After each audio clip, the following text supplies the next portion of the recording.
Eu sou o João, criador do Design Ops Lab, e estarei aqui com você nessa jornada de aprendizados. Bora lá então? Seja muito bem-vindo aqui. É um prazer estar falando aqui contigo. E, bom, como de costume, se apresenta aí um pouquinho para quem estiver nos ouvindo. Ótimo, João. Obrigada pelo convite. É um prazer estar aqui com você nesse projeto, falando sobre design, liderança. É o que eu amo, é o que me dá gás, então vai ser legal o bate-papo. Eu sou a Carolina Kia, mais carinhosamente conhecida por Kia, que é o meu segundo nome, né, como todo mundo me conhece. Tenho uma formação em administração, uma formação bem clássica. Trabalhei muito tempo com consultoria em estratégia, em operações, durante 6 anos.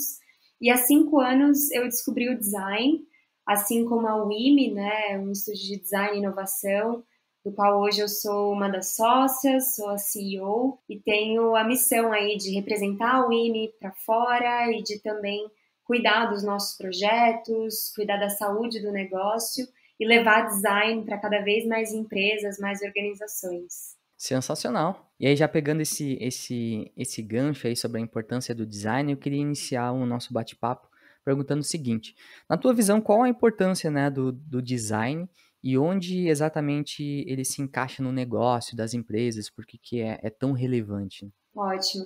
Eu vou trazer uma visão de uma não designer de formação. Eu acho que isso é sempre muito relevante. Muitas vezes, quando eu conto essa história, algumas pessoas se identificam, né?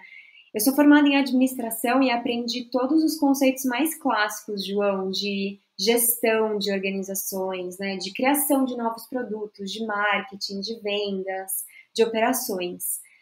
O que acontece é que o mundo ele tem mudado cada vez mais rápido, né, por conta dos impactos da tecnologia, e muito do que eu aprendi há 10, 15 anos atrás já não faz tanto sentido, não porque está errado, eles fizeram muito sentido, todas as metodologias mais clássicas, fizeram muito sentido, mas hoje, por conta da velocidade das mudanças, existem ferramentas, visões, formas de pensar mais contemporâneas. E aí tá todo o guarda-chuva do ágil, né? Mas principalmente o design enquanto forma de pensar. Então, há 5 anos atrás, o design para mim, ele era o design gráfico, o design que era mais desse aspecto visual. E hoje eu compreendo o design enquanto forma de pensar no sentido de entender e partir de dores e necessidades das pessoas, fazer isso de forma muito colaborativa e em ciclos, de forma muito iterativa. Então, na minha visão, a importância do design, ele está muito justificada pelo nosso contexto de rápidas mudanças tecnológicas que impactam comportamentos das pessoas, né?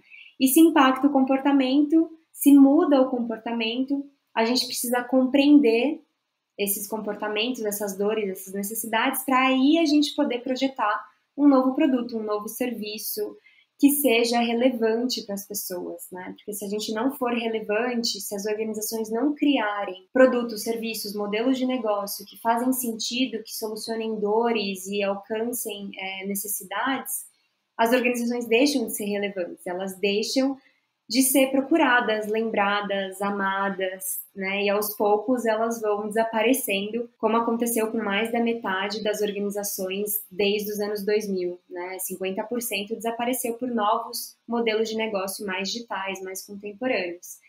Então, o design ele contribui para todo esse contexto dentro das organizações, para que elas possam, de fato, projetar novas soluções que façam sentido para a vida das pessoas. Para mim, esse é o poder e a importância do design. Boa, excelente. Então, pelo que eu entendi, se começa pela forma de pensar ali, de aplicar os métodos, né?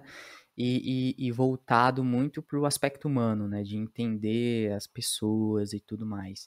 E aí, só para não perder essa partezinha do aspecto humano, eu queria ouvir de ti sobre um pouquinho de employee experience também, né? Porque é tudo sobre pessoas, e como tu comentou lá anos atrás, né? A mentalidade era um pouco diferente, agora é muito mais o aspecto humano, tanto fora, para lidar com os clientes, mas também quanto as pessoas que lidam com os clientes, né? Então, olhar muito para dentro, assim, das organizações. Como você está enxergando, assim, já que você tem bastante contato com outras empresas, como você está enxergando esse aspecto interno?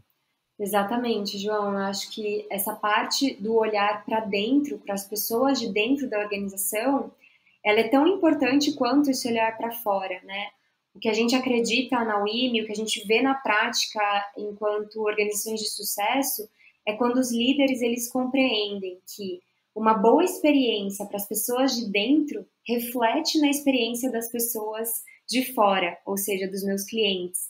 Não dá para eu falar de uma boa experiência, de projetar um produto, um serviço que seja incrível para o meu cliente final, sendo que eu não estou olhando para a experiência, para a jornada das pessoas de dentro da organização também, né? Então, além dessa jornada de dentro, refletir a jornada de fora, eu vejo também, particularmente, como um papel social dos líderes de uma organização, né? Lá na UIMI tem 60 pessoas que trabalham junto comigo todos os dias, que buscam os sonhos e buscam o crescimento da UIMI, e olhar para elas, proporcionar um ambiente fértil para elas desenvolverem o máximo do potencial, para que elas sejam a melhor versão delas, para que elas possam se desenvolver, aprender, eu vejo como um papel social meu, assim, também, né? Então, sem dúvida, é um tema que está cada vez mais na pauta das lideranças, né? O Employee Experience, que basicamente é a experiência dos colaboradores durante o tempo em que eles permanecem na organização. Isso impacta diretamente a experiência do meu cliente final, mas também é um papel social, na minha visão, de proporcionar esse ambiente saudável, leve, gratificante, inspirador para as pessoas, tá? Boa, excelente, excelente. Aquece meu coração ouvir isso aí, com certeza quem está nos ouvindo também. Eu acho que cada vez mais a gente menos está entrevistando as pessoas, mas as pessoas que estão entrevistando as empresas, né? Isso está Perfeito. cada vez mais evidente, assim. Perfeito. Até te complementando, uma vez eu tenho lido muito sobre o futuro do trabalho, sobre a gig economy, sobre os talentos, os profissionais, e é exatamente o que você falou. Na minha visão, a competição, né, ou a busca vai ser cada vez menos por clientes, mas cada vez mais por talentos, né? Hoje tem um gap gigantesco de 500 mil vagas não preenchidas na América Latina de talentos digitais. E esse número deve chegar a 1 milhão até 2030, ou seja, um super desafio. E é exatamente o que você falou. Hoje o talento, ele escolhe onde ele quer trabalhar. Precisa fazer sentido para ele, precisa ter um match dos valores, da cultura. Então eu vejo muitas organizações com esse desafio aí também de proporcionar essa jornada encantadora para os talentos, para os colaboradores. Boa, muito bom. Até isso me lembrou uma live que eu vi da UIMI. Vocês estavam discutindo e aí tava o Marcelo Nóbrega, se eu não me engano. E aí ele comentou sobre que não concorda muito da frase retenção de talentos. E aí eu queria ouvir de ti, assim. Olha só, é uma live com o nosso parceiro, Marcelo Nóbrega aqui, um super amigo. Eu concordo com isso, eu acredito que cada vez menos é difícil reter as pessoas.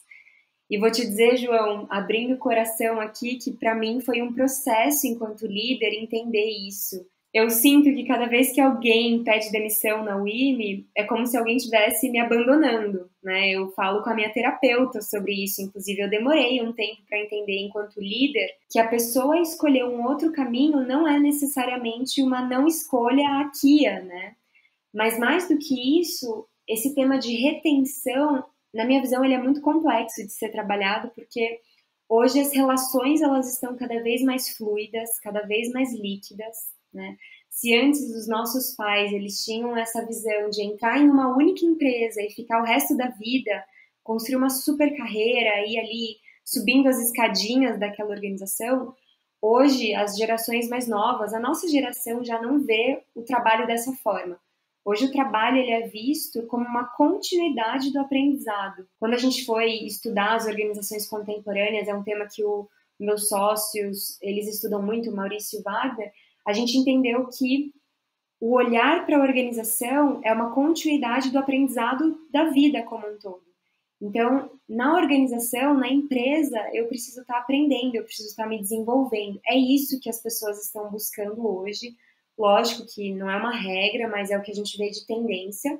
Então, quando eu, você, João, a gente escolhe se envolver com uma organização, a gente está pensando o que eu vou aprender ali, né? Como que eu vou me desenvolver. Enquanto isso fizer sentido, eu vou estar nessa organização. Quando eu não estiver aprendendo e me desenvolvendo mais, provavelmente a gente vai buscar outras organizações. Então é isso que a gente tem visto assim de tendência dos talentos, do olhar para a organização como uma continuidade do aprendizado, cada vez mais forte isso.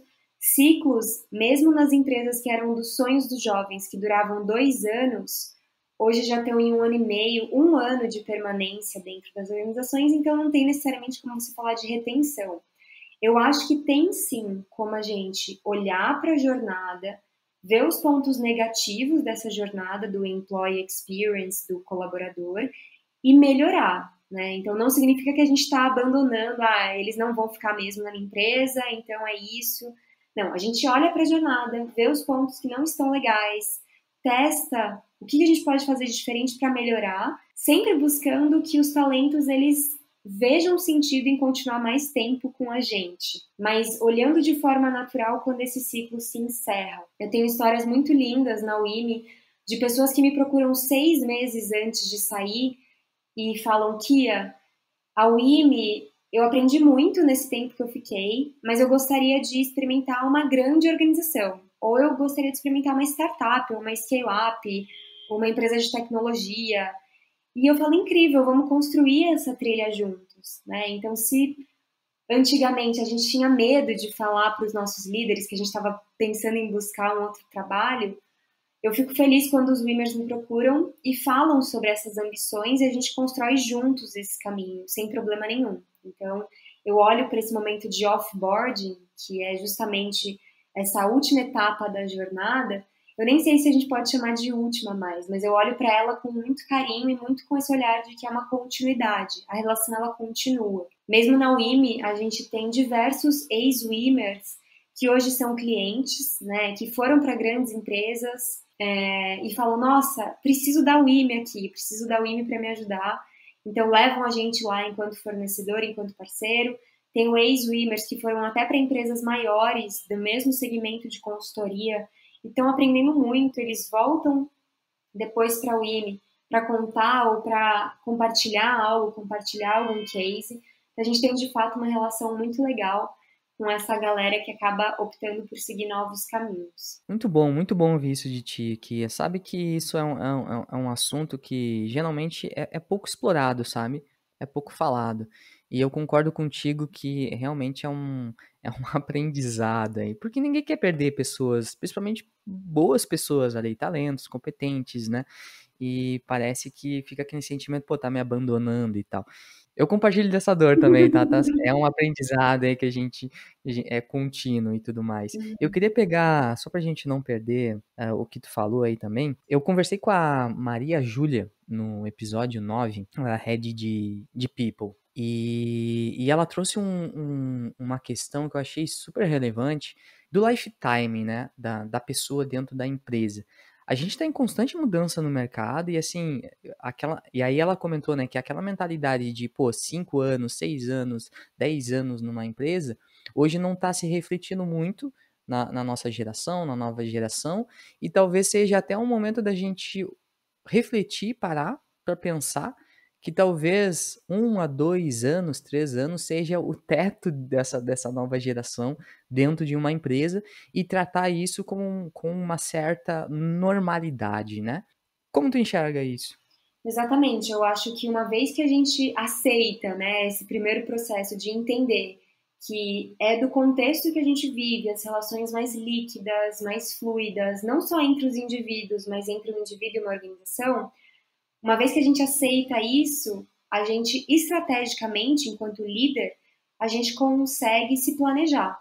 Então, hoje na UIMI, por exemplo, eles ficam com a gente, em média, 1,6 anos. Então, um pouquinho mais de 1 ano e meio ali é o ciclo da maioria dos Wimmers junto comigo. Eu acredito que um número ideal, o número que a gente mira, que eu gostaria de ter, é 2 anos. Então, eu gostaria de ter os Wimmers pelo menos em um ciclo de 2 anos. Eu acho que seria um marco importante para a gente de proporcionar uma trajetória de muito aprendizado em 2 anos e também seria saudável para o nosso negócio, que é um negócio de consultoria. Então a gente mira e a gente faz de tudo para aumentar um pouquinho, mas eu sei que eu não vou conseguir passar muito de 2 anos. Eu sei que o mercado está aquecido, querendo ou não, consultoria acaba sendo uma vitrine, né? Você está muito exposto, você está em diversos clientes o tempo todo, está se desenvolvendo numa curva super crescente de aprendizado. Então, eu, enquanto negócio, enquanto estratégia, eu entendo, olha, legal, então 2 anos, em média, eles ficam aqui. Como que eu me planejo, como que eu me adapto a esse contexto, a esse ciclo, né? E lógico que para as pessoas que gostariam de ficar com a gente mais tempo, a gente tem que ter um plano para elas também. Então, na UIMI, ano passado, a gente trouxe 4 novos sócios. Eu sempre conto essa história do Fabião. Falou, Kia, é isso, tô com você daqui para o resto da vida, vamos embora, entendi, encontrei o que eu quero fazer, eu quero ser sócio.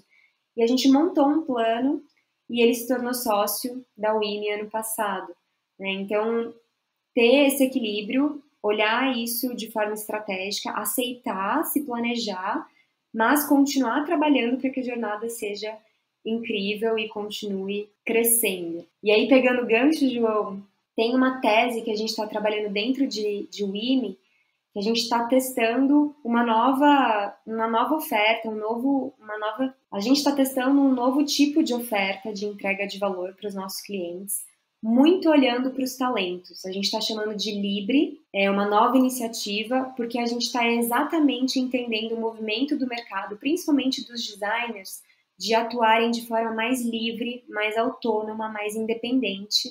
E a gente está testando esse formato de ter uma base de talentos, de designers talentosos, e uma base de desafios diversos em grandes organizações, no Brasil e no mundo. A gente já tem alguns projetos internacionais, onde eu tenho, a partir do momento que eu tenho o desafio, eu faço o match com o talento, e aquela relação ela dura enquanto o projeto durar. Então a gente está testando isso, a gente já tem 6 projetos em andamento, onde a gente entendeu o desafio, jogou isso numa base de talentos, entendeu os designers e as competências, fez o match, e a gente acredita que o futuro do trabalho ele é muito mais por aí. É muito mais as pessoas se relacionando com projetos, começo, meio e fim. A gente tem visto um aumento de pessoas interessadas em ser freelas, por exemplo. Muito mais nesse sentido do que no sentido de CLT, um contrato fixo, eterno, por tempo indeterminado com a organização. É uma tese que a gente está estudando, tem dado certo. Vou compartilhando com você depois mais novidades também. Excelente a tua fala. Só pegando essa partezinha do futuro do trabalho, como tu tá enxergando os modelos, assim, de remote first, work anywhere, né? Você acha que isso obviamente é muito difícil, tá? Porque a gente, daqui 3 a 5 anos, a gente nem sabe mais qual vai ser o formato, né? Se as máquinas não vão substituir o nosso trabalho. Mas, enfim, você acha que isso tem futuro, assim, esse modelo remoto, ou as pessoas têm sentido a necessidade de voltar para o escritório, preferem modelo híbrido? E aí eu queria um pouquinho até do que você vê nos bastidores das empresas e tal, o que você anda ouvindo por aí? Legal, ótima pergunta. Eu acredito que o modelo remoto ele veio para ficar. Na UIMI nós tínhamos um formato de trabalho 100% presencial e a gente tombou para o remoto em poucas horas. Lógico que é uma empresa menor, mas falando um pouco dos nossos clientes, grandes organizações com as quais a gente trabalha, a gente viu empresas precisando comprar 500, 600 laptops de um dia para o outro no início da pandemia. Elas realmente não estavam preparadas.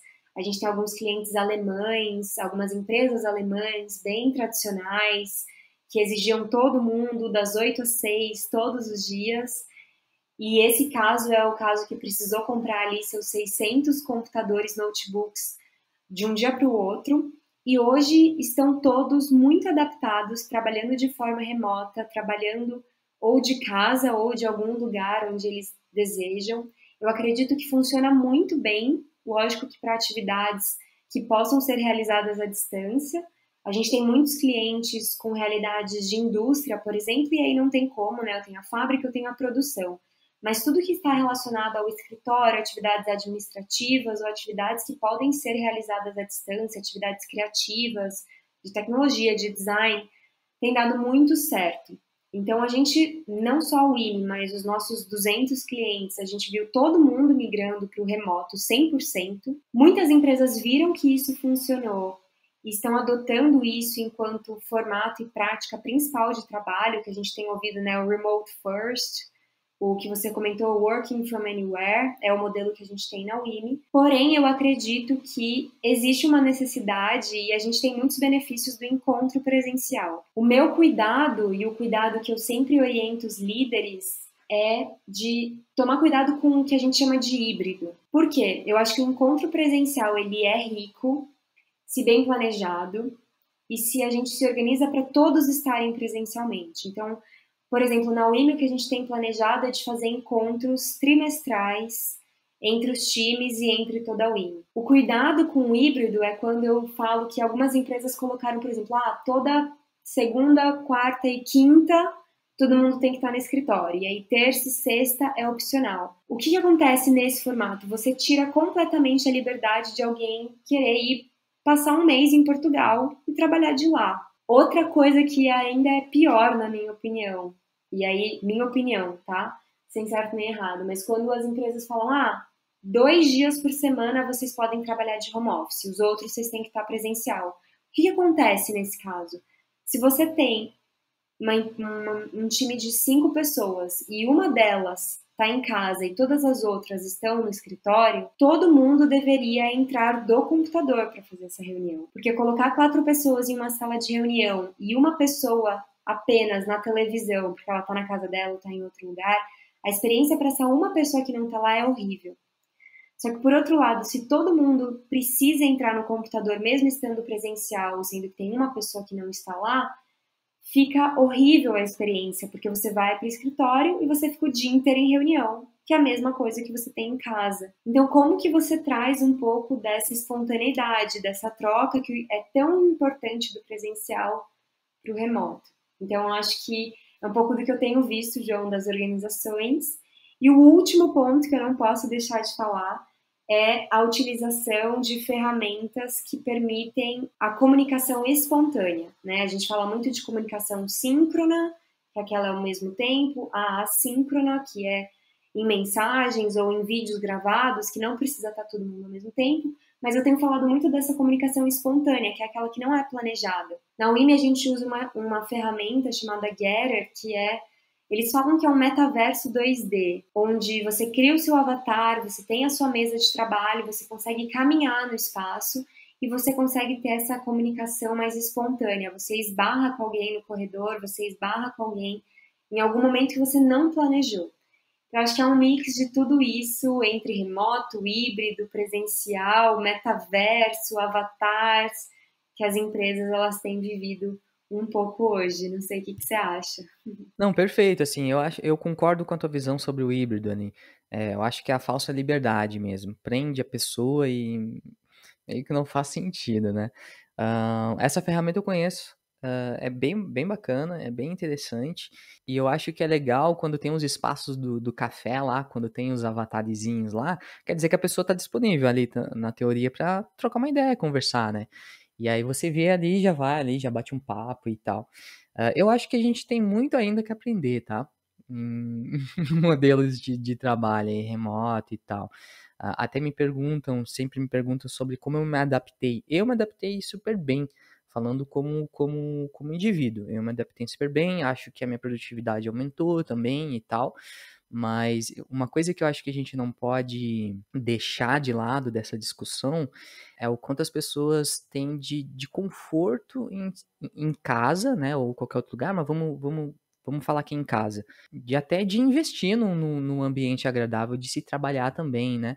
E isolar do que é casa, né? Do que é vida pessoal e do que é do trabalho. E, infelizmente, nem todo mundo tem condições de melhorar seu ambiente de trabalho, né? Isso é uma realidade, eu acho que não pode deixar de fora da discussão. E nesse ponto, os escritórios davam esse ambiente um pouco mais descontraído e tal. Então, sempre é difícil, tá? Não é uma exata, não é uma exata. Então, só queria complementar um pouquinho dessa visão aí também, dessa parte, sabe? Concordo com você, acho que você tocou num ponto muito importante, que é o experimentar. Não temos resposta ainda e uma empresa não é igual a outra. Então, sempre que líderes de recursos humanos me procuram perguntando o que fazer, quais são as boas práticas, acho que tem boas práticas de comunicação e do trabalho remoto, mas cada empresa ela precisa fazer os seus pequenos testes e as suas pequenas experimentações antes de implementar. Não agora, todo mundo 2 dias em casa, 3 dias no escritório, fazer alguns testes, conversar com as pessoas. De novo, a gente volta lá para o começo do nosso bate-papo, né?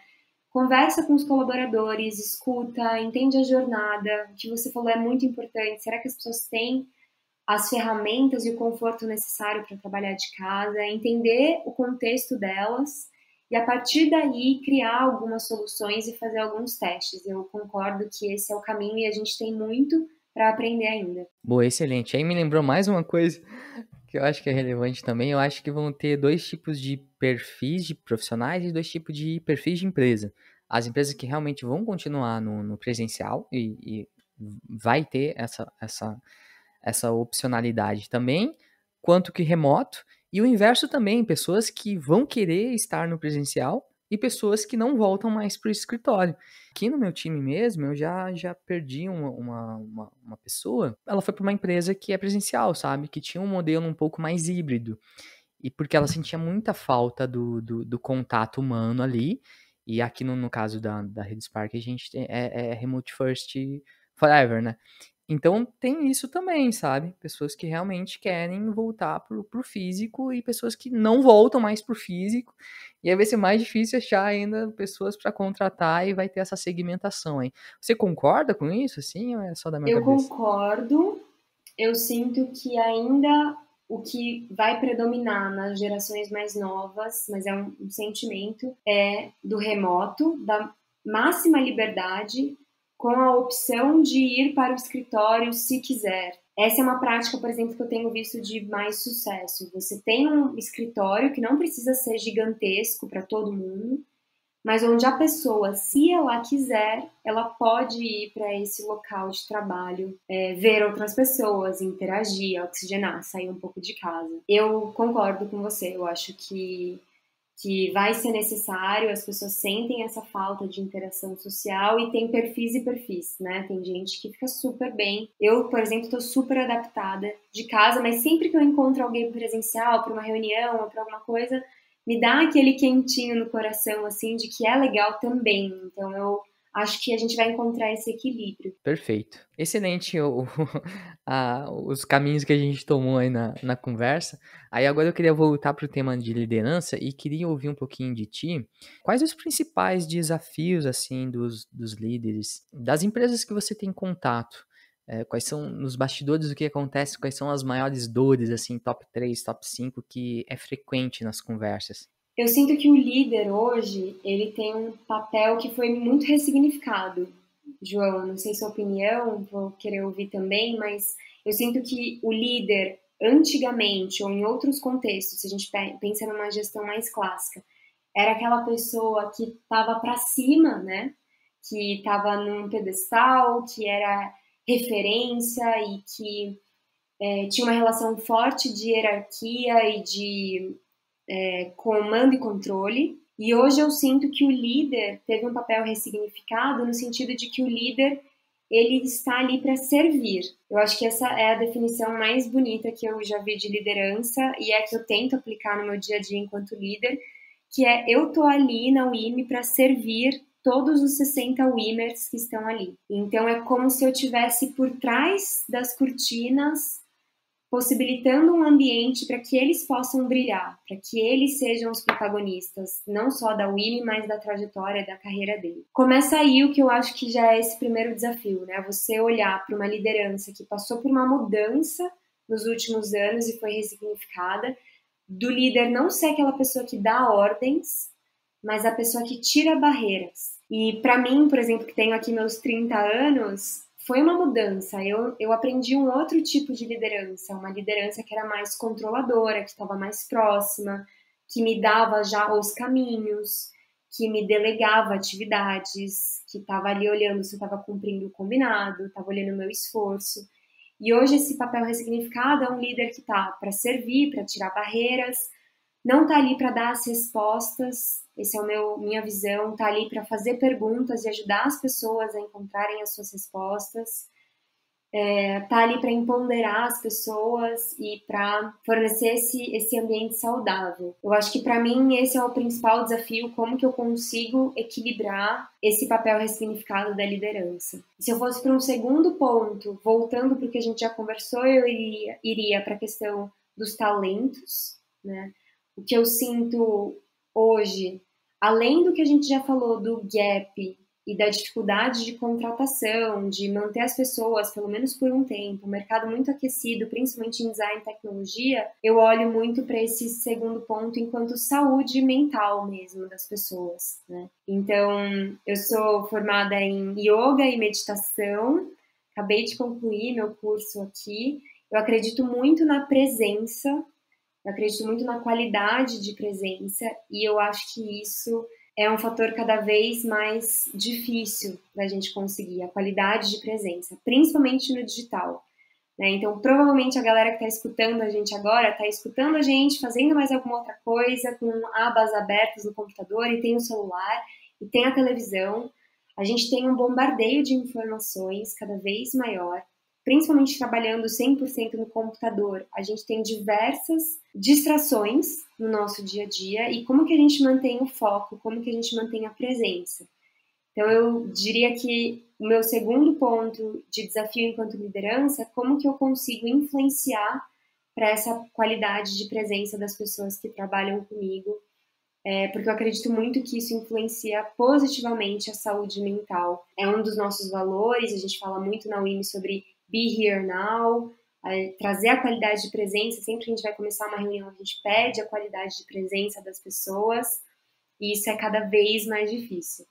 Então, eu diria que são esses dois os principais desafios. Um, o papel da liderança bem ressignificado, e o segundo, olhar para os talentos, para o cuidado, para a saúde das pessoas ao longo da jornada delas com a gente. Não, excelente, assim, RT em tudo que tu falou aí. Eu só queria trazer até uma frase do Simon Sinek, não sei se eu pronunciei certo, que ele comentou que agora todo mundo está falando de cliente no centro das organizações, né? E aí ele faz uma brincadeirinha que todo CEO fala isso, mas se você for ver ali, nunca falou com cliente nenhum. Ele pontuou essa frase para falar sobre o que ele realmente queria dizer, que é o seguinte: as lideranças, os mais topo das lideranças, eles não cuidam dos clientes, eles deveriam cuidar das pessoas que cuidam das pessoas que cuidam das pessoas que cuidam dos clientes, né? Então é muito do que a gente tinha comentado lá sobre pessoas, a ressignificação da liderança.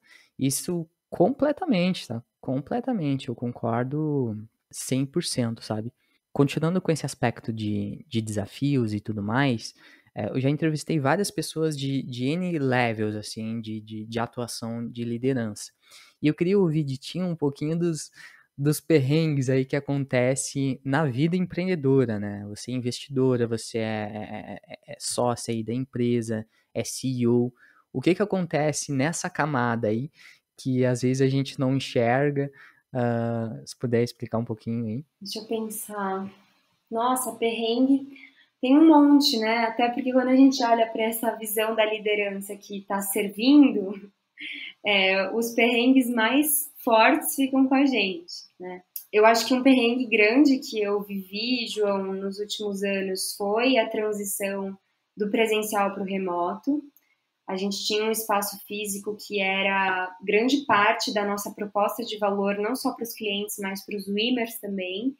E a gente teve que tombar em 48 horas todo o nosso modelo de negócio. Esse foi um grande desafio para mim. Lidar com muita incerteza é um outro desafio, né? Então, a pandemia mesmo, a gente não sabia qual ia ser o impacto do nosso faturamento, os clientes assustaram, A gente estava preparado para triplicar de tamanho em 2020, quando veio a pandemia. A gente optou por manter todo mundo e essa foi uma decisão que não foi fácil, né? Então, quando a gente olhava para as expectativas que a gente tinha, os nossos clientes paralisados e a gente vendo aquele monte de gente que a gente tinha contratado, cheios de sonhos, a gente falou, a gente vai manter todo mundo e a gente conseguiu manter. A gente passou por isso, mas foram dias bem, bem nebulosos. Só o meu pai e minha mãe sabem o quanto eu liguei para eles para pedir conselhos, para desabafar, para compartilhar um pouco do que eu estava vivendo, assim, né?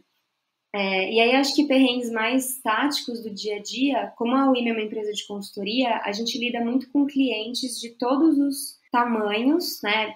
Principalmente grandes empresas, mas de todas as maturidades em design. Então, às vezes, tem clientes que não entendem o mindset do design de ser iterativo, né? Não ser exaustivo, de que ele não vai trazer todas as respostas, de que pode ser que a gente, inclusive, tenha novas perguntas no processo do design, né? E que a gente não vai responder em uma sprint. Então, lidar com esses clientes hoje é o que eu faço bem e faço de melhor, mas é sempre um desafio, né? Trazer um pouco dessa visão, explicar e trazer o mindset e ir ganhando aos poucos a confiança desses clientes. Eu acho que são os principais desafios com os quais eu lido hoje, mas com muita alegria, assim, porque de fato eu acredito muito nesse poder do design e vejo cada vez mais o mercado entendendo a importância do design também enquanto forma de pensar. Acho que a galera que tá ouvindo aqui vai pegar essa sua frase e vai começar a compartilhar esse áudio aqui nas redes. Já indo para a última pergunta aqui, só pra gente encerrar, o que ninguém te conta sobre liderança? Já falou várias coisas aqui, né? Já foram várias lições, mas para fazer uma síntese aí final, o que ninguém te conta? Nossa! Hoje na UIM eu sou responsável por responder todas as avaliações do Glassdoor. E eu pessoalmente leio todas e respondo todas. E eu acho que é o meu momento mais solitário e de maior introspecção e onde ele pega mais profundo, porque as pessoas elas escrevem como elas se sentem e nem sempre tá tudo bem, né? Eu acho que toda organização, todo relacionamento, ele tem os altos e baixos e saber compreender isso foi um processo muito longo para mim de autoconhecimento. Então, hoje eu faço a leitura, eu respondo todos e eu sempre falo para os Wimmers e sempre comunico de que todas as avaliações são bem-vindas, até as que vêm mais chateadas, as que vêm mais magoadas, as que vêm em momentos não tão bons. E eu sempre tento partir do princípio, João, de que a pessoa ela está sempre oferecendo ali o melhor que ela tem para oferecer naquele momento. Então, mesmo se vem algo um pouco mais chateado, eu respiro fundo, tento entender o contexto daquela pessoa e respondo com o maior carinho e maior respeito do mundo. Não significa que é fácil, é bem dolorido, porque a gente quer que, a gente enquanto líder, a gente quer que a nossa empresa ela seja boa para as pessoas, ela seja fértil e tenha muito desenvolvimento e seja incrível e divertida, mas não dá para manter lá em cima o tempo todo, em todos os minutos, né? Até porque você tem outras pessoas que estão se relacionando entre si. Então, tem muitos fatores que você, enquanto líder, você não consegue controlar. Então, para fechar, eu diria que é isso. Enquanto liderança, aceitar que não dá para controlar tudo, que tem muitos fatores que vão acontecer que você não gostaria que acontecessem, mas que você consegue olhar para os pontos baixos da jornada e consegue propor melhorias e influenciar melhorias.